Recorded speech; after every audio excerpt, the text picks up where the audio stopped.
Without further ado, we're really excited to have another installment of our Enlightened Entrepreneurship series.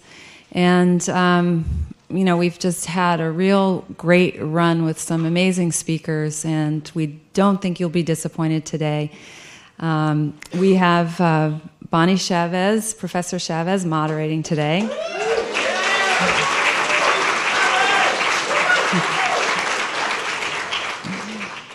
And I'd like to just briefly introduce our guest because I kind of like to leave it to Bonnie to really let you get to know who we have here today.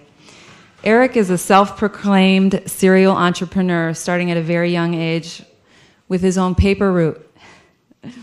And today he is the co-founder, chairman, and CEO of Make It Work, a computer support company with locations nationwide, and has recently expanded to website development and social media marketing. Please join me in welcoming Eric Greenspan.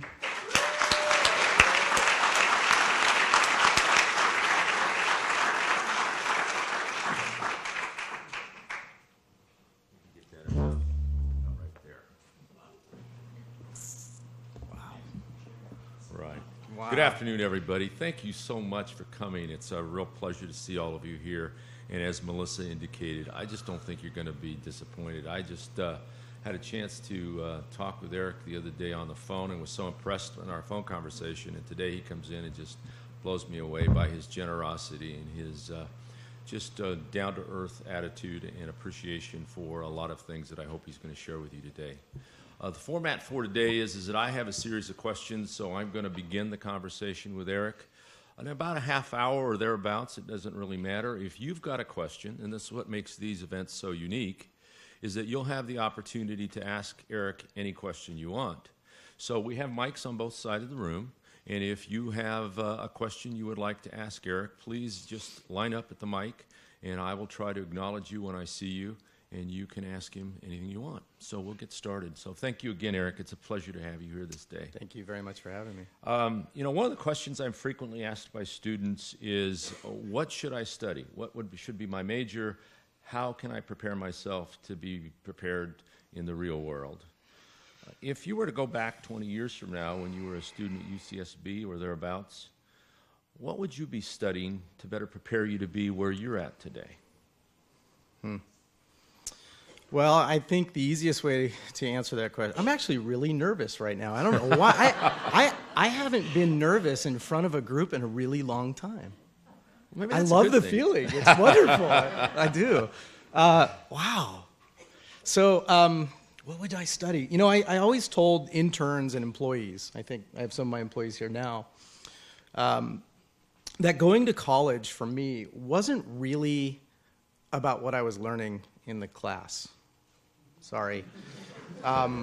It was kind of more about how I could negotiate with my professor if I missed a class or a test, or dealing with going to school, paying for school, working at a job and an internship, and dealing with family and missing the holidays because of all the responsibilities. It was that challenge and the challenge of getting through it all that I think better equipped me for later in life practices. But I will say this, that if there's anything you want to study, I think it's more vocational.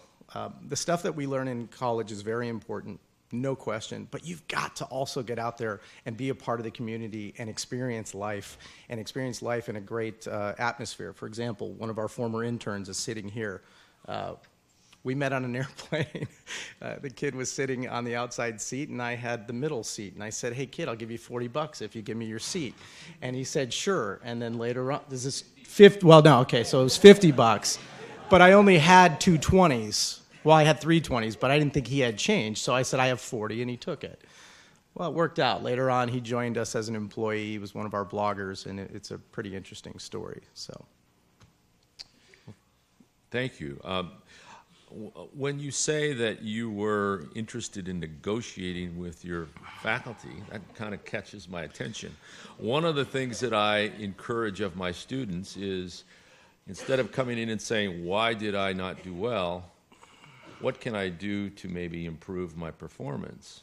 So is negotiation an important skill set that these students should be developing? Well, interaction, if nothing else. Negotiation is, if you get yourself in a jam, of course, but interacting with your professors, learning how they think and what they're looking for and what you can do. And not all of us are great test takers. Some of us are a lot smarter in certain things than others.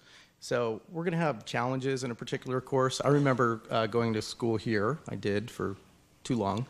And Carl Sundbeck, who was the astronomy professor at the time, this class, I got an A+.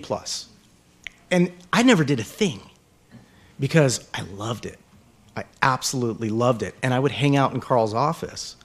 And you know the story of that. Well, we probably shouldn't talk about that here, but we'd hang out in his office and we'd talk and we got to know him and we got really involved. Now, it was an easy class for me. But then there was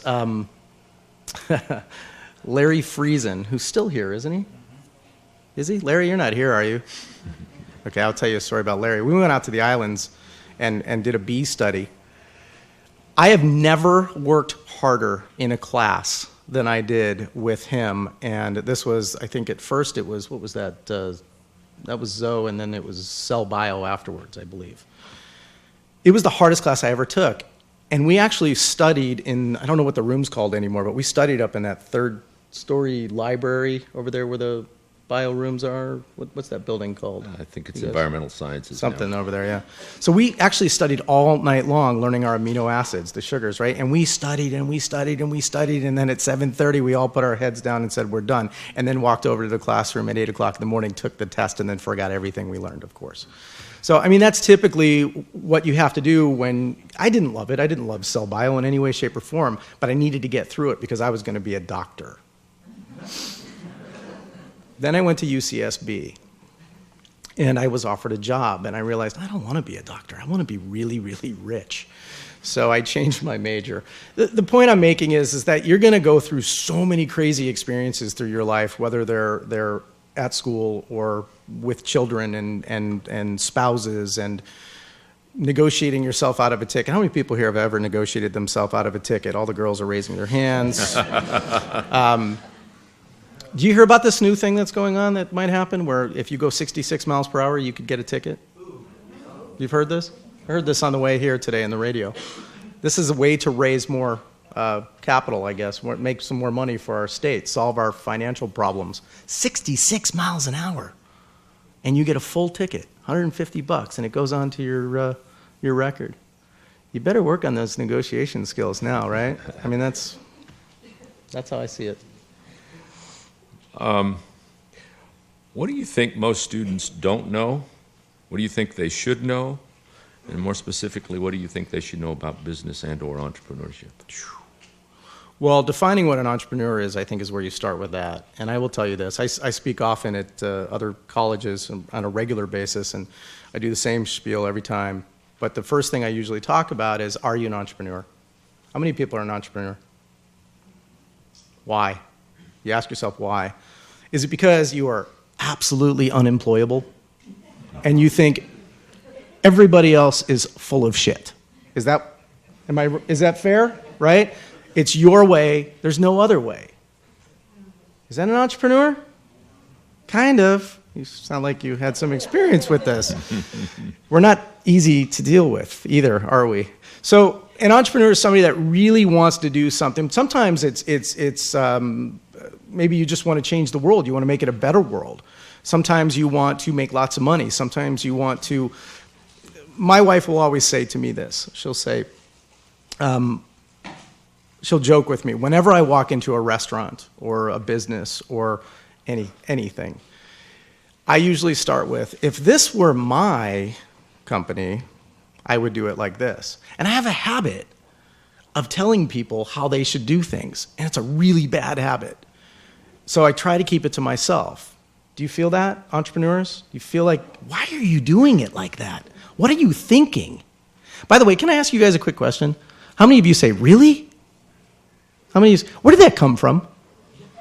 How did that get so popular? As a Facebook post that I was thinking about for later. I think that'd be a great response. Anyhow, there's so many things you guys are going to have. I'm getting warmed up. So what do you need to know? What do you need to know? You need to know, first of all, that it's really, really difficult. There are challenges that are so ridiculous. You will lay in bed at night and you will stare at the ceiling and you will wonder, how the hell am I going to get through this? So many times you can't believe it. And then all of a sudden you'll see the light at the end of the tunnel. You'll see a glimmer of hope, and then all of a sudden it's gone, right? And you're going to make lots of mistakes. So if there's one thing that I think I could share with you that I would recommend as an entrepreneur is to trust your gut. Your gut will tell you things that nobody else can. How often does somebody share something with you along the lines of whatever it is, their opinion about something, and you know they're wrong? But do you act accordingly? Do you go the direction that you believe in, or are you swayed easily? How sure are you? Do you trust your gut? And your gut's telling you, no, she's not the right one for me. She's not the right one for me. She's not the right one for me. You've got to do this with everything you do. You know, it's how many people have a business already? Students that are business owners? What kind of business? I'm part of the Venture Brothers Party Planning. We're party planners and event throwers. So, what are you doing Saturday night, Mr. Greenspan? Wow.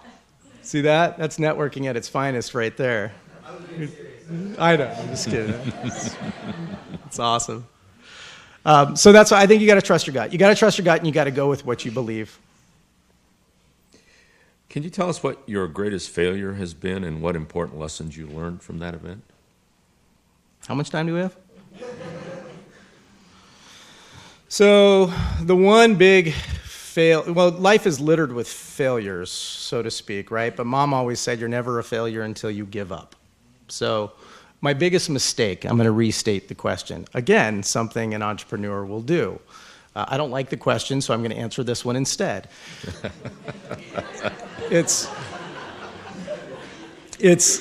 was a big mistake. So I had a company. It was called Make It Work back in 1995. Not the same company as the one that I'm CEO of now. And I sold it. I sold it to another company. The company that bought it, or the entity that bought it, then hired me as the CEO. And we did the coolest stuff. You guys know what cloud computing is? I invented that. I'm going to say that. It's not really true. But I was part of that. Back in 1999, I had a company. It was called Push. Here's the first mistake was I paid $120. Eldon knows this story. I paid $125,000 for the URL.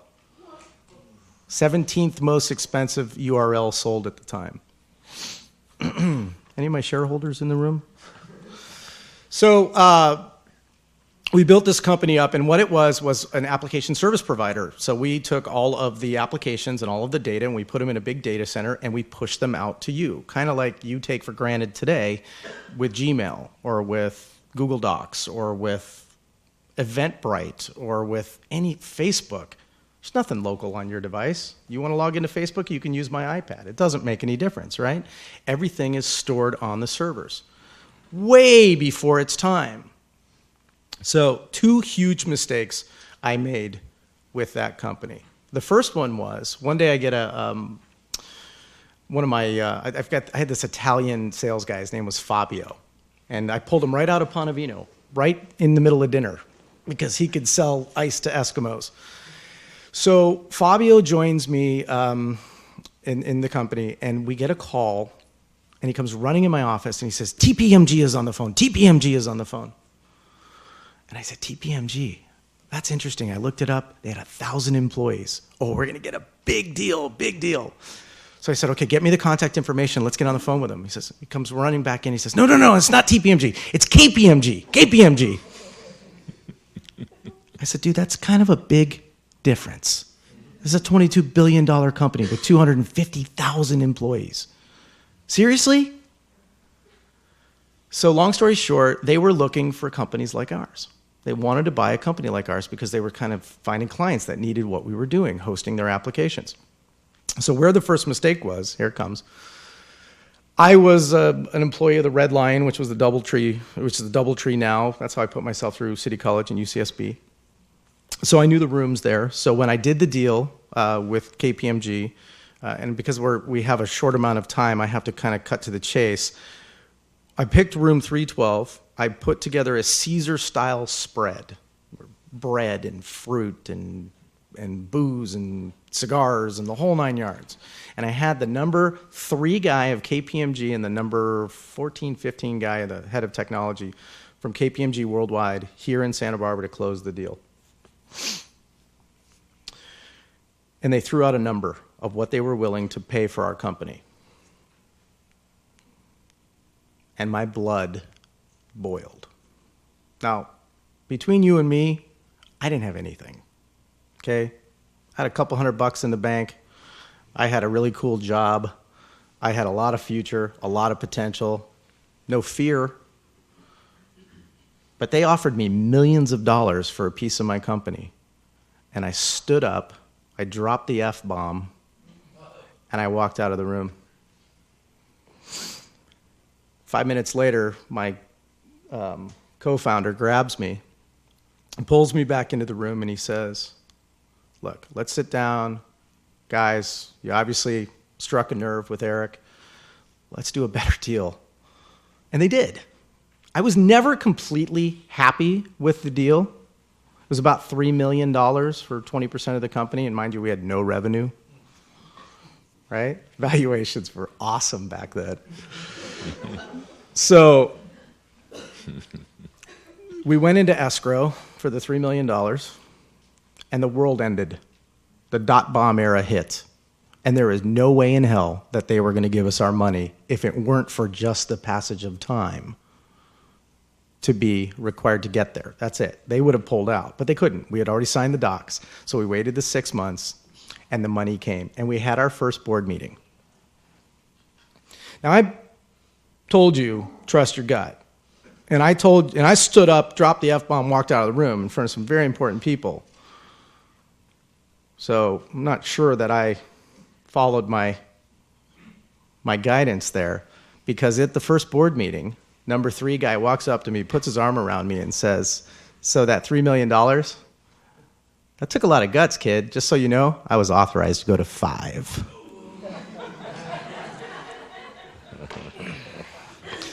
The second biggest mistake is the company failed. It disappeared. Not under my watch. I ended up leaving the company. And I won't go into detail because we're a small community, but I will tell you this. If there's anything else I can share with you, choose your partners wisely. The people that you spend your days with, in and out, you've got to understand one another. It's got to be mutually beneficial, because if it is not, somebody eats the other one. How many of you are more in love with someone else than they are with you? Don't raise your hands, please. You get my point. That was incredible insight that you offered folks here today, Eric. Thank you so much for that answer. Is technology a prerequisite for anybody today who wants to be an entrepreneur? Do they have to be a techie, if you would? No. No. You could do all kinds of crazy things in this world. I know people to this day that I know a big shot realtor in Montecito that has his staff print his emails for him. Print your emails? I mean, don't you get it? But that's how he rolls. That works for him. It's fine. I get it. I understand. No, it's not. There's so many amazing things out there. Have you heard of TED? How many have heard of TED? Everybody, please. This is not an assignment, but for your own benefit, go home and look at TED.com. And just to kind of give you a taste of what you'll see at TED.com, search on TED.com Jill Bolte, B-O-L-T-E, Taylor, and watch her 18-minute talk. I'm a TEDster. I'm very lucky. There's few of us in the world. There's 5 or 6 now in Santa Barbara. And it's an amazing experience. And the reason why I'm bringing it up is because there's some amazing people that talk at TED, but they're not. Bill Gates was there. Larry Page, Sergey was there. They were there. They're all there. I got a Google Nexus 1. They handed it to me. It was awesome. But there was also Dr. William Lee, who has created this concept of angiogenesis. Simply put, gentlemen, you want to avoid prostate cancer, and I know you do, eat more tomato sauce and blueberries. What a novel idea. We can eat ourselves healthier. Did you know that? I don't mean to stray, although when you have massive ADD and OCD, you often do, so I'm going to. But have you ever seen the crap that they serve in Santa Barbara Cottage Hospital? They have giant fire chimichangas.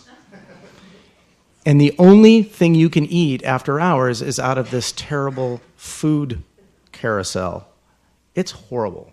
I just had a baby. He's 10 months old. So yeah, I've gotten back my figure, haven't I? So I gotta be honest. I mean, this is a hospital. This is health. Health has nothing to do with technology, or does it? Anyhow, to answer the question, there are so many amazing things in this world. And let's face it, there are so many bad things. There are so many problems. The opportunities are endless. Endless. So if you're into technology, go for it. Can you use technology to do it better? Probably. But you know what? As I get older and older, I realize that you start to grow, you evolve. And the truth of the matter is I thought I would be an IBM ThinkPad user for the rest of my life. And now I have a Mac, an iPad, an iPhone, and 2 iPods. I mean, I'm so Apple, it's ridiculous. And if you know me, you know that's a tough thing. Thank you. What an incredible response. Thank you, Eric. In his book, Sam Wiley writes, being an entrepreneur isn't about making money. There are easier ways to make money. Being an entrepreneur is about creating an enterprise. It's about building, it's about winning, and it's about the quality of the journey. My definition of success, he says. Do you agree? No. It's not. Of course I agree. I don't know. Is it about money? You know what sucks? Is we need money. It really does. If we didn't, now I'm not, this is not socialism pitch or anything, I'm just saying. But it's sad that sometimes we sell things because we have to put food on the table, right? That's a drag. Well, okay, so we have to make a living. There's no question. We have to make a living. But how many are employed? Keep your hands up if you love your job. More than half went down. Is this political, the fact that you guys kept your hands up here in the front row? I'm just curious. The students all went, oh, hey. Oh. Yeah, I see. I get it. Okay. I mean, okay, so if you put your hand down, why not? Why don't you love your job? Okay, why not? It's a job. You're doing it because you have to. Because you got something else planned. Because you are an entrepreneur. You raised your hand earlier. I saw it. Right? Did she raise your hand or did you raise your hand? So I honestly believe that, look, my mother's interesting, but she has these Malka-isms. Her name is Malka. She changed it to Malka. Don't ask. She's also an entrepreneur. So is my father, so is my brother, so is my sister, so is every single member of my family. It's weird. It's genetic. It's just we're too difficult to deal with. Nobody would ever hire us. That's the problem. That's oftentimes not true. In my case it is, but not true for them. Anyhow, my mom, she's a great woman, and she said in an interview, she was actually being interviewed by ABC News in Palm Springs when we launched our service there, that her comment to the reporter was, you know, I told my son, just love what you do and you'll never work a day in your life. No. I have never worked harder, and I love what I do. But I enjoy it. I really, really do.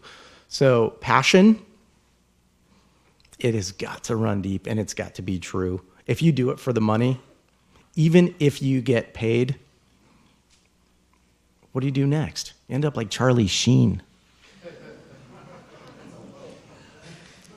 That's brutal, isn't it? What is wrong with this guy?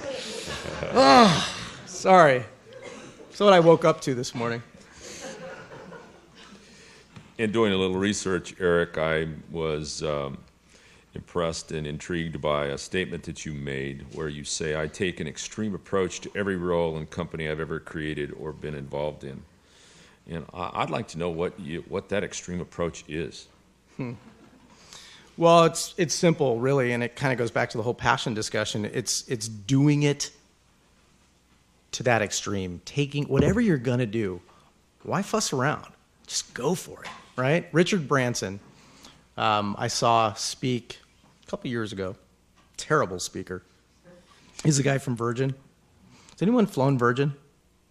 Is that a rat airline or what? Do you think it's perfect, or you think they could do better? It's way better than the others. It's the In-N-Out burger compared to McDonald's, right? By the way, that's kind of how we are compared to Geek Squad. Do you feel me there? Right? But Richard talked about, and by the way, my TED badge says, everybody's badge has obnoxious badges with your picture on them, and it says, ask me about. And one of my things is big, dumb, lazy companies. So Richard Branson, why did he get into the record business? I mean, really? There it is again. See? Why? And banking and an airline? Nobody makes money in the airlines. You know why? Because they suck at it. And Richard doesn't. So he takes companies that have merit and makes them way better, or markets that have merit, and builds a company around it. And he takes it to an extreme. He changes the way people think about the airline industry. I'm tweeting from first class. It's only $70 to upgrade. On a Virgin flight, while I'm Skyping illegally with the flight attendant, and Danielle's back at the office live writing a blog post, right? Because I was so excited about my Virgin experience. It was awesome. Why doesn't everybody do that? Where's the passion? So maybe it's just me. It's innate. Maybe that's who I am. I don't know. But I honestly believe if you're going to do something, go for it. Just blow the doors off of it. Just really hit it hard. Because otherwise, what good is it, right? You're just going to make a living? Just a job? Go for it. You know what? At your job, you want to make your job better right now? Just kill it. Go and do the best you can at your job. When I was a waiter, I waited tables. I was the #1 salesperson there. Big deal. But that's what I wanted. Why? Because I'm a maniac? I don't know, because I want to make more money. I want to put myself through college, because if I'm going to spend 6 hours a night at a restaurant, I'm going to go for it and do the best I can. That was a great answer. Thank you. And I hope my students paid attention to that, because they can certainly learn a lot from that attitude. It's not that they don't have that in them. It's that they forget that they have that in them. Or that they are allowed to do it. Don't fall to the norms. You know, you've got McDonald's, you've got Wendy's, you've got Burger King, you've got all these joints. Come on, not to mention you're killing our kids. But if you're going to kill them, do it like In-N-Out Burger does, please. Fresh beef. What a novel concept. Oh, so you can't expand the thing too fast. So what? It's great. It's a great experience. You know what the best part about In-N-Out Burger is to me? The best part is this. You pull up to that little red Whoville thing, and you say, and they say, hi there, how are you today? I'm great. How are you? I test it every time. Great. Thanks for asking. Really? I mean, that is so cool. And you know why they do that? Because somebody taught them to do that. Our technicians, you know what we teach them? To wipe their feet, to keep their voices down in the home. Are they perfect? No. But this is the kind of stuff that we do day in and day out. Guys, your technical skills are great. Did you ask for a coaster when they offered you some iced tea? Did you grab the trash on the way out? Did you hold the door open? Manners. Simple. That's part of our mind-blowing customer service strategy. And it works most of the time. We have 37,000 testimonials, cult-like, about computer repair. Nobody talks about their computer repair guide positively, right? There's a whole TV series about this thing, Chuck, or whatever the thing is, right? That just kind of flows into my next question. You're fully aware, and I think the audience is that we're in a tough economy right now, and a lot of businesses are struggling. But what blows me away is that when I go into these businesses, they don't get it. They don't get what you just talked about. And I'm wondering, why do you think they don't get it? And more importantly, and I think maybe you might have answered this already in some way, how do you create that? How do you create that, as you just said, you want to kill it when you go to work? How do you create that attitude in the people that work in your organizations? Well, it's got to be top down. You've got to, whoever is the inertia within a company is going to drive the type of company it is. And even if you have a rogue employee, that's fantastic. It's an oxymoron there. If you don't embrace it, it's never going to materialize into the greatness that it can be. As a CEO, one of the greatest things you can do, by the way, there's a huge difference between an entrepreneur and a CEO. So you know that. Some of us never make it to the other side. Some of us just start them up and turn them over. I'm actually in the process of becoming a CEO for the first time in my life. I've carried the title for 15 years, but I'm actually behaving like one. And it addresses this very thing. And don't get me wrong, there are plenty of challenges in our company.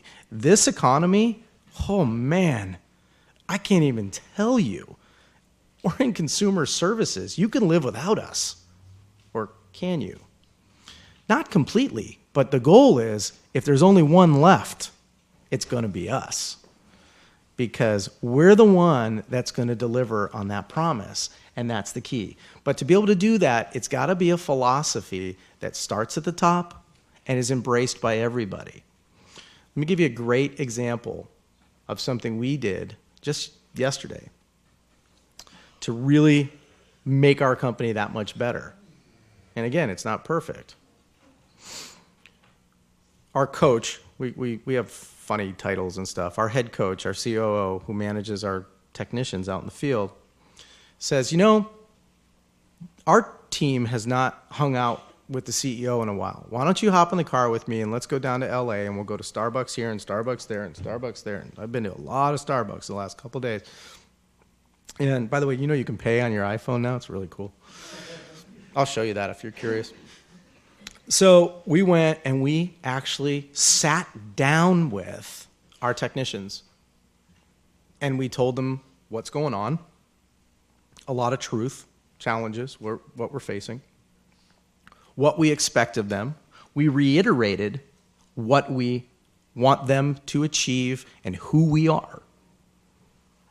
Again and again, every meeting we went to, I think there were 6 meetings, 7 to 10 texts per meeting, whatever it is, where we just went through this entire process. And then we did something that's really hard for an entrepreneur, but a little easier for a CEO. We shut up and listened. And we asked them questions. And we tried to get into their hearts. What do you think? How do you feel? What's going on in your life? Well, one guy that's been with us for years, going through some tough personal challenges himself. And I didn't know it. I don't deal with him on a day-to-day basis. But you could see his delight score, as we call it, we do a delight survey, was not what it once was, nor were his sales. By the way, in business, sales are important. So we talked to him, and we dug deep, and we asked him, how can we help you? How can we help the company? How can we help you get back to where you were? Because you were great. You're still great, but you were really great. And we dug deep, and we fixed the problem. Today, that guy, after we left, had the biggest sales day of his personal history with the company in 4 years. He sold 7 service agreements. 7. He's never sold more than 3 in a day. So we did some good, and it worked. But the best good that was achieved that day was the information that we brought back and the things that we need to work on and the things that I need to. It's very easy to just get caught in the rut and just let things go, especially when things are flowing well and you're making money. But never, ever, ever, ever allow that to happen. You've got to constantly stay in it and innovate, because as soon as you let your guard down, before you know it, the world's going to change, your competition's going to kick you in the you-know-what, and everything you thought you had could be gone like that. I'm almost speechless. I mean, that's such a great, I don't believe great him. insight. Thank you so much. Right? How many students? Is he ever speechless? Okay, I apologize. That's true. So many things that you say are so insightful and amazing, but they're also reaffirming, and so it gives me a hope that what I'm sharing and trying to teach is a good thing. This very week in class, I shared a speech with students that was entitled "The Business of Business is the Business of Business is People." Is that the core of the success of an entrepreneur, understanding that it's through the people that he or she associates with that their success? Well, I mean, you have to have a great product or service to start with. You have to be solving a problem. Right. But whatever that is, whatever you wake up to do, yes. One of the greatest things an entrepreneur can recognize is what they're not good at. And then the people that you surround yourself with that probably are a lot smarter than you in many ways, those are the people that are going to help you the most. And in turn, you're going to help them, right? You know this stuff. But I think, honestly, it's a very, very challenging bit. Managing people. The hardest part of any company are its employees. You know why? They get sick, and they're late, and they lie, and they take days off, right? And they have bad days. They get grumpy, right? Particularly if you're working really hard and they didn't get lunch. I mean, we have a coffee machine in the office, but that's all. That's as far as, well, actually, we're supposed to have fruit and snacks and things like that. What's going on with that? Can we talk about that right now? It needs to be there, right? I've been to Google. It's cool. Let's fix that, please. Please. Now. Go. I mean, people that work for you are fantastic, and they're also a real pain in the neck. And you are too. But working through that and understanding, I have a book here. I haven't read it. I haven't read this book yet, but it came as a TEDster. You get these books, and this one is 12 Steps to a Compassionate Life. Wait, hold on. I got the wrong book. No, that's the right book. Well, why did I grab this book? I got 3 books today in a box. I don't know, because I can be a real jerk sometimes, huh? You want to come up and say that on the microphone? You can. But understanding people and that they are people and trying to find where they're best and then extract that is how you grow an amazing company. And here's the best way I can share that with you. You guys will all get this. Every single flight attendant on Delta Airlines is pissed off. Now go fly Virgin. Again, I think maybe you've touched on this, but I'd like to hear a little bit more.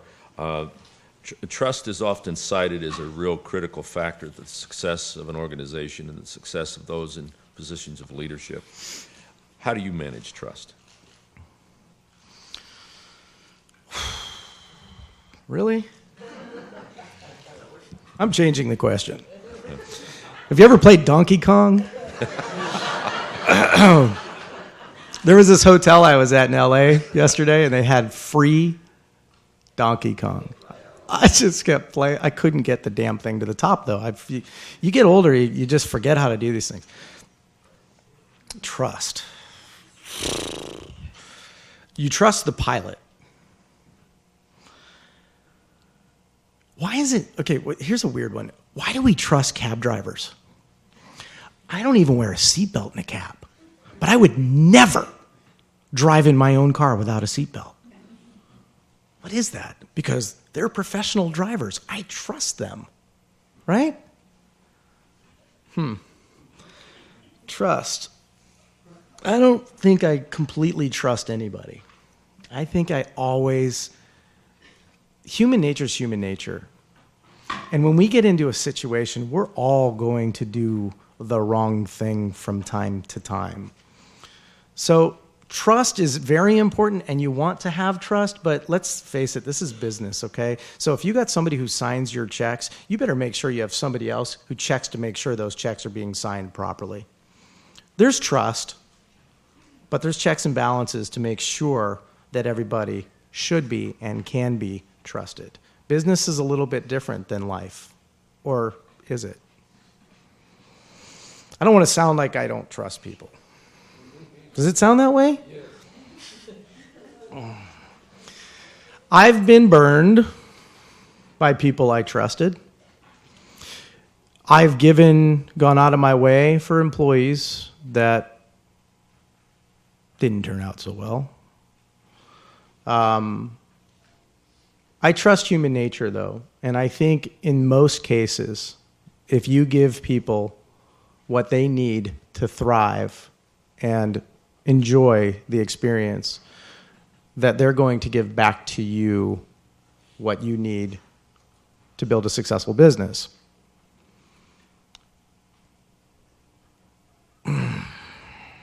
So I guess the easiest way for me to answer that question is, if I was going to trust anything, it would be to trust my gut. And that there is nothing in a business that you should fully trust, except that it will change and that people will act like human beings, and therefore you must be prepared, and you must watch, and you must have a procedure to manage every single process, to make sure that people are behaving as honestly as possible.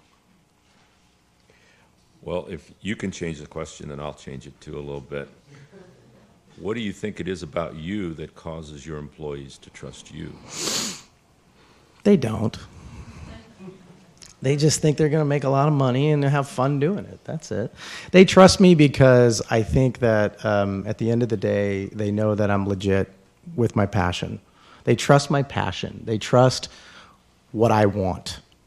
They know that I want to make money, but they also know that I want to really do something cool, right? What gets me excited in my office is when somebody does something and I look at them and say, whoa. That was cool. Yes, you get it. Spot on. That's going to work. That gets me fired up, right? So there's no longer a trust issue, right? This is it's all about the excitement we get from achieving. And not everybody's an entrepreneur, right? You can't have a group of entrepreneurs in a company. Well, you can, but you'll just go around in a circle, right? So I think that at the end of the day, I think they trust my passion. They believe in my They share a lot of the same beliefs in terms of what it is I want. This mind-blowing customer experience. That's my it's my gig. That's what I like. That's what I do. And you either buy into that or you don't. So they trust that part of it. I think they know also that I do have their best interests at heart in terms of providing, because I like when one of my employees stops me and says, "So I bought a house." That's a pretty cool feeling. That's a really cool feeling. So hopefully they can see that in my face. Can they? You guys trust me? Awesome. Awesome. Can you turn the camera over there, please? I remind all of you folks, if you would like to ask Eric a question, please begin to line up. If you don't choose to do so, that's all right. Eric, you just strike me as a person that's very loyal to your customers and to the people within your organization. Mm-hmm. How do you blend that loyalty into a profit motive? So Ronald Reagan couldn't fire people. Did you know that? Has anybody watched the HBO special on Ronald Reagan? Watch it. You start off thinking, wow, this guy was really, whoa, what happened to that guy? I mean, it is the craziest story. But he couldn't fire people. And you know how he fired people? Nancy. She was tough. Yeah, I mean, the truth of the matter is I don't fire people well either. Every single time it goes down, whether it's somebody in my executive team or a technician or anybody, it makes my stomach turn. I don't want to see somebody's life get affected negatively. I really don't. Certainly not, as a result of me. I'm going to try to become more compassionate, but you can't sacrifice your business. And here's how I deal with it. If you're firing somebody because they're not getting the job done, you're doing it because there's 50 other people there that deserve more. That's how I justify it in my mind. It's still really hard to do. And then the coolest thing is, as a CEO, is you hire other people to do all your firing for you. Just throwing it out there. As you know, our last guest was Paul Orfila, and one of the things he said last time was that he was literally running scared when he was running Kinko's. Do you find yourself running scared? Not anymore, because now that I know that, I feel a lot better. Whew, I thought it was just me. Oh, always. Always. I mean... What scares you? Failure. A negative customer survey. I read every single survey every day. The 4.0s, we do it on a GPA scale. 4.0s, I love reading those. They're kind of redundant. You guys rock. You guys are excellent. It was amazing. I love when you come to my house. Awesome. I love reading that. And then you see the 1.17 come in. This person is pissed off. You did something wrong. Now, in our business, here's your money back. No questions asked. That's it. Here it is. We're sorry. Oh, no, that's not good enough. Thank you for the money, but I want my problem fixed. And I want it fixed by the CEO at 9 o'clock at night on a Sunday. I mean, people get vicious. And it just bothers me. And I think to myself, what did we do wrong? Do they know that we really legitimately wake up every morning and want to be amazing? Just like all the flight attendants on Delta? No, you know what the problem is on Delta? They don't. They're there because they have to be there, and they hate it. They thought it was going to be glamorous, and their pay keeps getting cut, and they're not even allowed to drink their own water. I mean, it's terrible what's gone on there. So the failure, ultimately, missing a payroll, which, knock on, is that wood or I think that's wood, has never happened to me in 15 years, is scary. Reputation, personally, is another big one. I don't want to be thought of by a community that I've been here now 25 years. I don't want to be thought of as that evil CEO. I don't want my kids to go to school with former employees that are disgruntled kids and hear about their father was such a jerk. I don't like that kind of stuff. It really does bother me. It scares me. I was a little scared that somebody was going to show up here today and complain about the service we gave them today, and that I was going to have to go home with them and fix some kind of problem, which I really don't know how to do anymore. Max, just in case, stick around. So failure and missing it, missing it. When the customer isn't mind blown, I have failed. As one of Santa Barbara City College's most distinguished alumni, what do you think, as an institution, we can do better? Do you guys still do that drunk driving thing where you bring in the live bodies and put blood all over them and stage that whole thing? Is that still happening here? No, I don't believe so.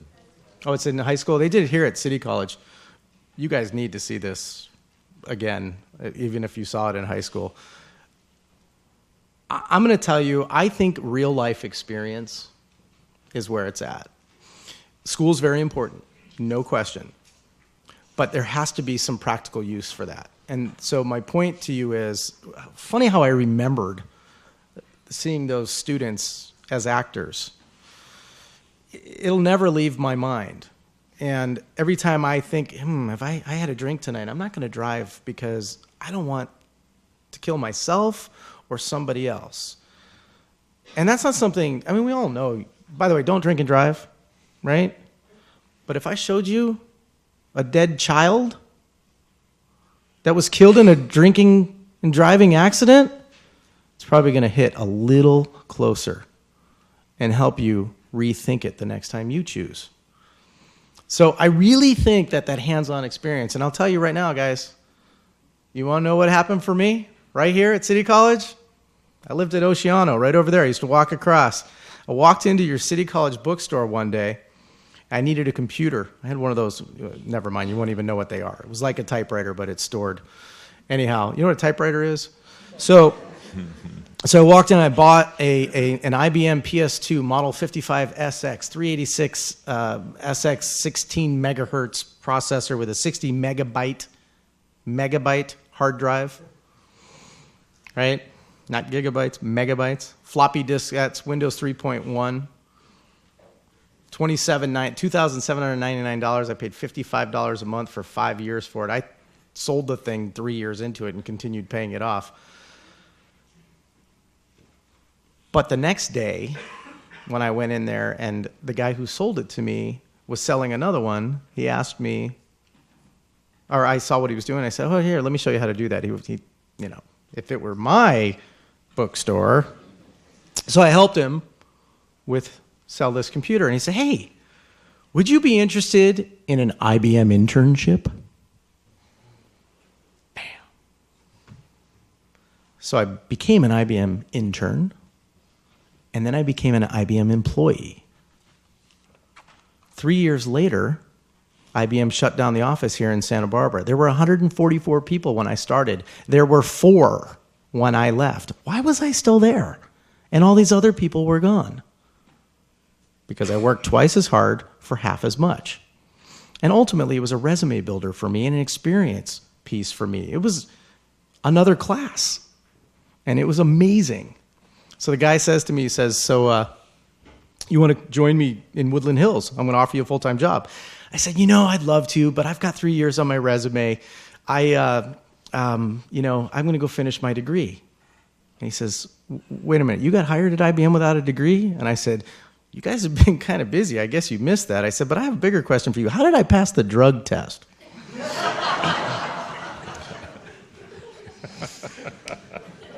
I was 19. Eric, what lies ahead for you, do you think? What are the new challenges and opportunities and adventures you're looking forward to and contemplating? So ultimately, we're working on something pretty cool right now with our company, and if it happens, you'll all know about it. That's how cool it is, and I'm excited about that. It's kind of it's kind of where you're heading, right? You want to achieve something great, and you want to get it to a point where it goes. Ultimately, what I would love to see is for my two boys. I have a 14-year-old and a 10-month-old. Quick story there. My ex-wife, the mother of the 14-year-old, is the babysitter for the 10-month-old. Talk about entrepreneur to CEO evolution, right? Modern family. It's not easy. She's a great babysitter, too, and she's free. Well, not really. Is this being recorded? Can you edit that, please? I want my children one day to be cruising around some random cool city and say, that's my dad's company. If I sell this thing, I don't want it to get cannibalized. I don't want what happened to Geek Squad when Best Buy acquired them, because it was an amazing company beforehand. But today it's ordinary. And I'm not disparaging. I grew up with IBM. We don't talk bad about the competition, but it's not what it should be, in my opinion. And I don't want that to happen to this company. I want this company to continue on the path that we've taken, whether I'm at the helm or not. So that's my ultimate goal. And then I want to have so much money that I'm not going to define a number, that I can go anywhere I want, how I want, all the time. I just want to travel the world and see everything I possibly can with my family in the most comfortable way possible. That's what I want, period. And if I could do that for free, I would, but I can't.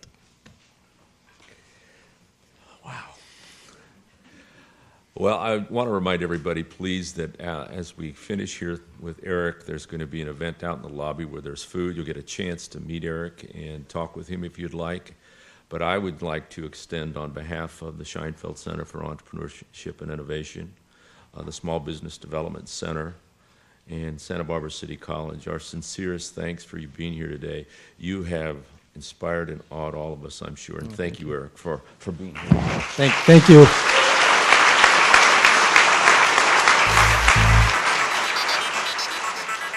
Thank you.